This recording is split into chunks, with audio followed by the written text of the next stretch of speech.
I stood on the command deck of the battleship Sovereign Mercy, the pride of our illustrious Zenith Dominion fleet. I am overseer of Thorin Hauraxa, charged with broadcasting the Dominion's ultimatum across every human communication channel.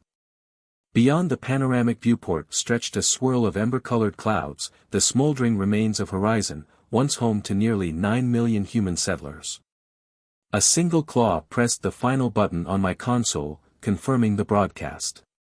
All the while, our High Commander, Supreme Tactician Archon Draxus, watched me with an air of deep satisfaction, his scaled face lit by the faint glow of distant orbital fires. "Let the humans witness the cost of defiance," Draxus hissed, leaning forward in his command throne. "We have waited long enough." Behind him, a small chorus of Dominion officers rattled their mandibles in excitement. An undercurrent of triumph coursed through the entire flagship. We believed we had just dealt humanity a crushing blow from which they would never recover. We were monumentally mistaken. A few hours earlier, we had unleashed our fleet's might upon Horizon. The Dominion's guns glowed red-hot from continuous orbital bombardment. Against our advanced shielding systems, the planet's defenses had been laughable, a smattering of railgun satellites, a handful of outdated fighters, and hopelessly outclassed ground-based lasers. The colony had no chance.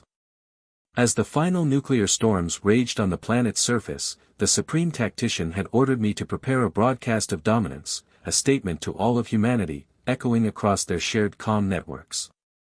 Over 15 star systems would hear and see the footage of Horizon's destruction, with the Dominion's ultimatum superimposed over the images of burning cities. I delivered the message with what I believed to be cold precision. "People of Earth and her colonies, behold Horizon, once your jewel among the stars. 9 million souls, gone in a single rotation. This is the might of the Zenith Dominion. You have 3 planetary cycles to surrender or face this same fate on Earth itself. Resist, and we will repeat this demonstration until your species is extinguished."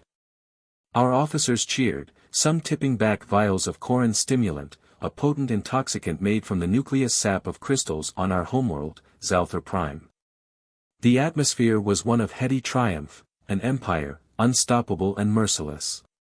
But there was an unease in my hearts, a faint tremor of something not quite right. Perhaps it was the eerie silence from the rest of the human colonies. After broadcasting such a brutal threat, one expects pleas for mercy, attempts at negotiation, something. Yet, there was no immediate response from Terran Command. I brushed aside the doubt. The Dominion's logic was unassailable. With Horizon gone, humanity would either beg for mercy or collapse into chaos. We thought we knew them so well. Less than one standard day later, Dominion intelligence reported odd activity in multiple human systems. Orbital shipyards around Vesta lit up with abnormal power surges. Mobile stations near Lance's Drift rearranged themselves in meticulous, non-standard formations. Civilian transport routes were replaced by mysterious convoys, many with masked energy signatures. To any casual observer, it looked like chaos, a frantic scramble typical of a species in panic. Some of our more eager tacticians cackled with glee, convinced that the humans were spiraling into disorganized paranoia. But I watched the sensor data carefully. There was no aimless pattern in those ship movements. Every station, every freighter, every single piece of the Terran infrastructure seemed to be shifting into place for reasons I couldn't yet decipher. It was as if humanity had shed its internal squabbles in an instant, pivoting with startling unity toward a single purpose. "Our intel suggests they're doubling up on orbital defenses," I remarked to Draxus during a strategy debrief. "But these energy spikes are too precise. They're not just building, they're converting something." He dismissed my concerns with a flick of his claws. "No matter what they do, it won't stand against the Dominion. Our next target is Mars, prepare for a second broadcast." I nodded, forcing a smile. Yet, I recalled old intelligence briefings that warned, humans grow dangerous when cornered. Our arrogance, however, drowned out any heed.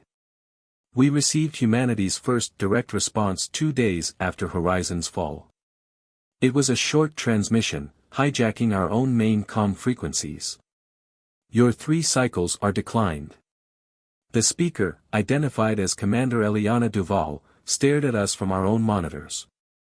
Her dark eyes burned with an intensity that made more than one Dominion officer take a step back. Humanity does not negotiate with mass murderers. We do not yield to threats. You wanted to teach us a lesson. Congratulations, you've just educated us on the scale of your cruelty. And now, we'll show you ours. A chill ran down my spine. Humans rarely speak so directly unless they mean it. Our command deck erupted in mocking laughter, but I felt a twinge of dread.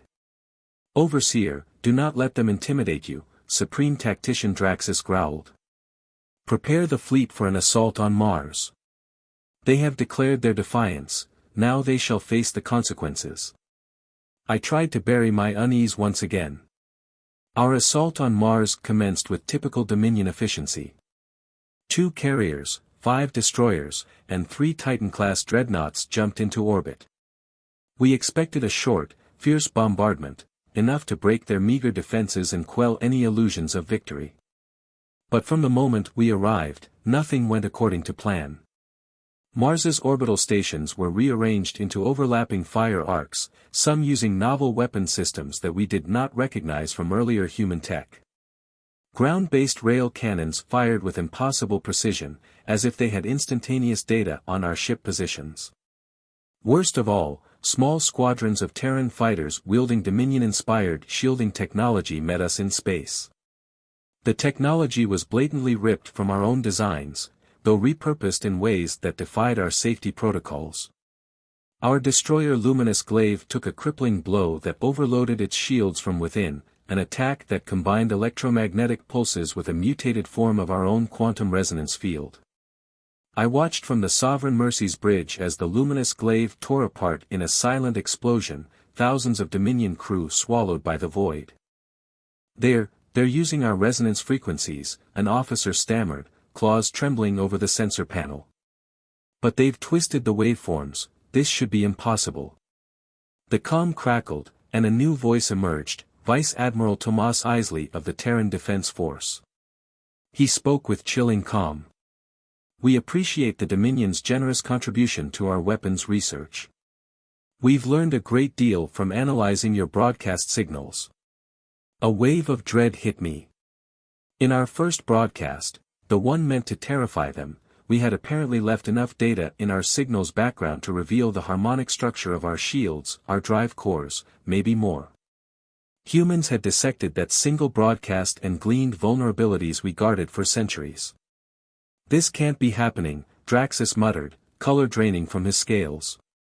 Pull back the dreadnoughts. We will regroup N. He never finished. The Titan-class dreadnought Herald of Glory exploded in a plume of red and white, its massive drive core compromised from a distance by a Terran salvo that should not have even been able to penetrate the hull.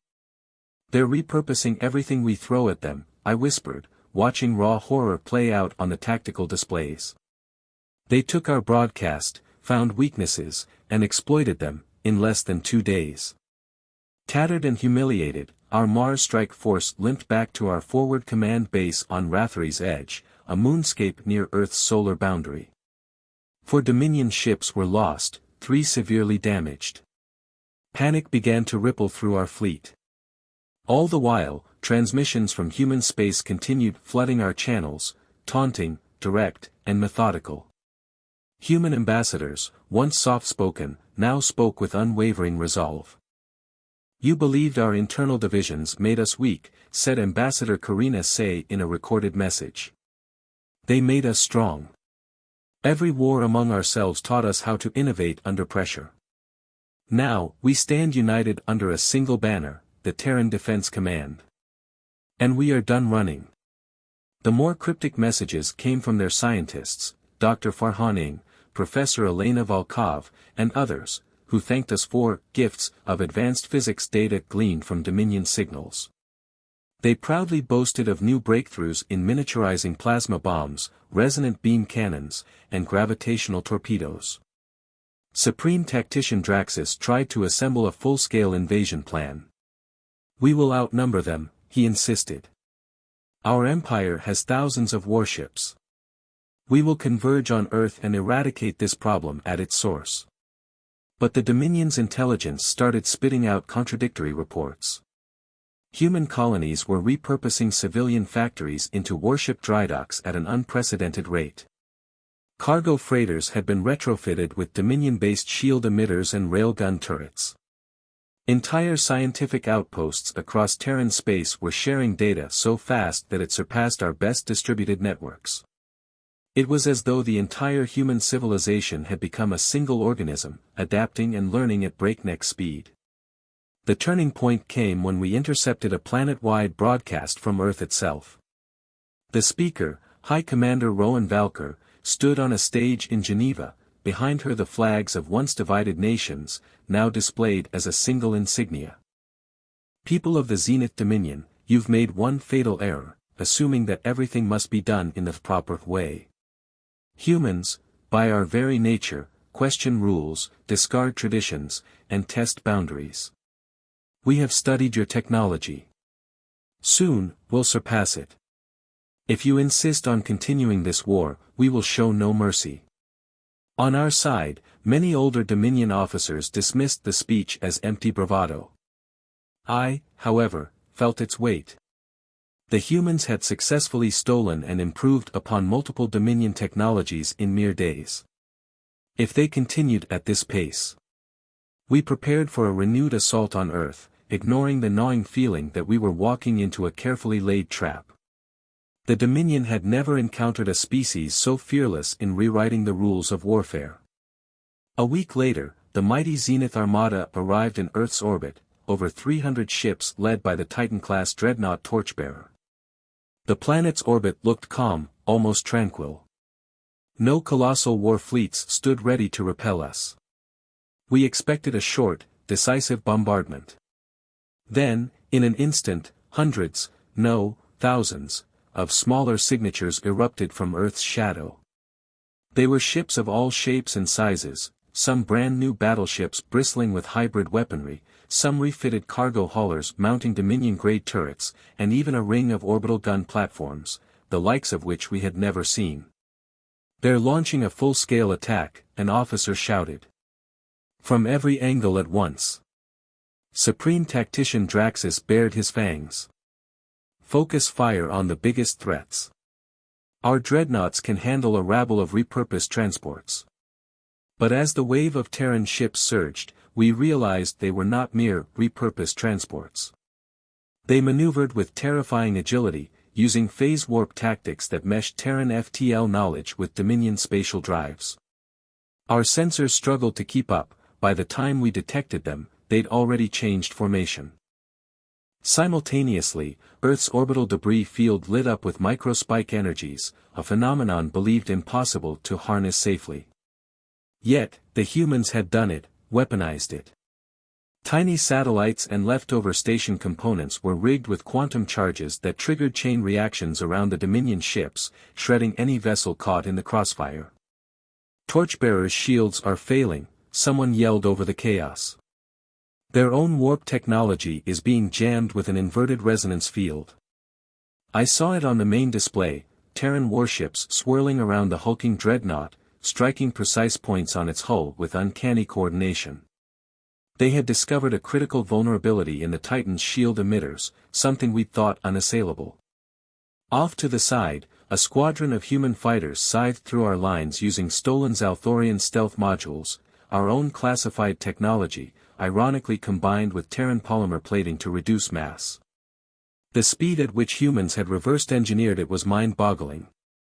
One particularly daring frigate, dubbed the HDF Starhawk, rammed its prow into a weak spot at the Torchbearer's stern. The next thing we saw was a brilliant flash as the dreadnought's drive core imploded. The ship many believed unstoppable was torn apart from the inside. The unstoppable had been stopped by mere humans. Within hours, the Zenith Armada was in full retreat. Ships that tried to FTL jump found themselves blocked by Terran interdiction fields, again, adapted from our own technology. Others were crippled by gravitational distortions around the moon, where humans had installed advanced, graviton flares, gleaned from half-understood Dominion schematics. Amidst the chaos, Supreme Tactician Draxus demanded we scramble for a fallback position. "We still have reinforcements," he insisted, "thousands more warships across Dominion space." But we began receiving frantic signals from across the galaxy. Zalthar Prime itself was under siege by a Terran expeditionary force. Our centuries-old fortress at Deloth Expanse had fallen to a band of human pirates armed with Dominion-based beam lances. The Vanguard Splendor, our second greatest battleship, was hijacked from within by covert human operatives who'd learned to impersonate our biosignatures. Humans were everywhere and nowhere at once. For every new line of defense we tried to muster, they found a way to break it, often using technology we'd invented, but twisted into horrifying new forms. Barely one standard month after the fall of Horizon, the Dominion Grand Council convened an emergency summit on Aurora Gate, our last secure world. Representatives of all allied species in the Dominion arrived, buzzing with fear, their neural link patterns reflecting panic in every color of the spectrum. "They took our war oracles at havoc," one envoy whined. "Those oracles were the foundation of our future tech research. Now humans are using them to build star lances that can rip open wormholes on demand." "They're unstoppable," another counselor hissed. "No matter how many ships we field, they adapt faster than any known species." The High Emperor, cloaked in the regal black scales of our founding lineage, took the stand. His voice trembled with a helpless rage. "We have faced many foes in our time, but none that could twist our own achievements against us so effectively. We must consider." He paused, anguish etched in his expression. "We must consider unconditional surrender." The silence in the council chamber was thick with disbelief. For 50,000 years, the Zenith Dominion had known nothing but expansion and control. To surrender to a species we once deemed childish and barbaric was unthinkable. Yet, the unstoppable tide of human advancements and relentless attacks left us no realistic alternative. A single message from Commander Duval sealed our fate. "We have harnessed your greatest achievements and made them our own. Your empire teeters on the brink. Sign the treaty, or watch every Dominion world fall as Horizon did." I had never felt so torn. It was our final choice: be annihilated, or submit. 10 cycles have passed since we signed the Treaty of Aurora, effectively ending the Zenith Dominion's supremacy. A new order arose, the Human Dominion Concord, an uneasy alliance in which humans lead technological development, and we, ironically, serve as students. I, Overseer of Thorin Hauraxa, now function as a liaison officer. My job is to ensure a smooth exchange of knowledge between Terran engineers and the remnants of the Dominion fleet. Every day, I witness more marvels, and more terrors, born of human ingenuity fused with Dominion science. They resurrected our Titan-class ships, not to conquer, but to explore. These dreadnoughts, they say, make perfect frameworks for hyper-advanced mobile research stations. The same weapon platforms that once decimated Horizon now host collaborative labs where humans and Dominion scientists design new FTL drives and medical technology. Our once proud war academies, which hammered tradition into every aspiring officer, have been turned into multi-species R&AMP winking and laughing hubs. Human advisors roam the halls, encouraging impossible ideas. Forget the old rules, they say. What if we merge slipstream physics with nanofabrication? What if we cross-lace your plasma shields with our polymer-based plating? Why not? And somehow, they make it work. In this new Concord, we've witnessed a staggering 3,000% rise in multi-species technology breakthroughs in less than a decade. Diseases that once plagued the lesser races have been eradicated. Planetary terraforming advanced by centuries. Even our communications infrastructure now runs on a hybrid system, pulsing with Terran quantum coding that ties billions of minds across star systems. Still, fear lingers. We know what humans can do when provoked. The memory of Horizon's ashes and our lost dreadnoughts reminds us that their benevolence holds a dangerous edge. Commander Duval leads the Concord's Executive Council. She's not cruel like we were, nor does she rest. She pushes everyone, human and alien alike, to keep innovating, keep adapting. Complacency, she says, is the single greatest weakness. We learned that lesson at a terrible cost. Sometimes, I stand at the observation deck of the Sovereign Mercy, now refitted into an exploration vessel. Through the crystal pane, I gaze upon ships built from a chaotic blend of Terran and Dominion design. They drift alongside us, bridging the gulf between two once hostile species. Behind me, a soft voice speaks, Supreme Tactician Draxus, now a humbled coordinator in this new world, joins me. His once commanding posture is slumped, his scales dulled by the shame of defeat. Yet, there is a glimmer of cautious hope in his eyes. They turned everything we had, everything we were, into the foundation of something new, Draxus murmurs. We sought to teach them fear, but we taught them how to surpass us instead. I nod, recalling the moment I pressed that broadcast button, convinced we would dominate an inferior species. Our arrogance made us blind. If we had never destroyed Horizon, they might have remained divided, Draxus finishes. We created our own downfall. He's right. In trying to stamp out human defiance, we forged the very unity and technological metamorphosis that overcame us. The Zenith Dominion lost its empire, yet gained a future it never could have conceived on its own. Outside, a swirl of distant stars beckons us onward. New discoveries, new frontiers. We stand on the precipice of endless possibility, an empire reborn, not through conquest, but through curiosity and cooperation. Sometimes, the old nightmares return, the images of Horizon burning, the Dominion fleet celebrating our ultimate triumph, the hollow bravado in my own voice as I threatened Earth with destruction. It's hard to believe that single broadcast changed everything. Because from those ashes rose humanity's unbreakable resolve, and with it, a new era for all of us. Now, every day is a reminder that a forced lesson can become a shared evolution, and that underestimating a species' capacity to adapt can change the fate of galaxies. Standing on the deck, I watch a Terran scientist working alongside a Zalthorian engineer, each eagerly learning from the other. If any distant species contemplates attacking this new Concord, I suspect they'll face a far more formidable force than the old Zenith Dominion ever was. After all, we taught humanity to become the perfect students, and they taught us that one broadcast, one moment of pride, can reshape an entire galaxy.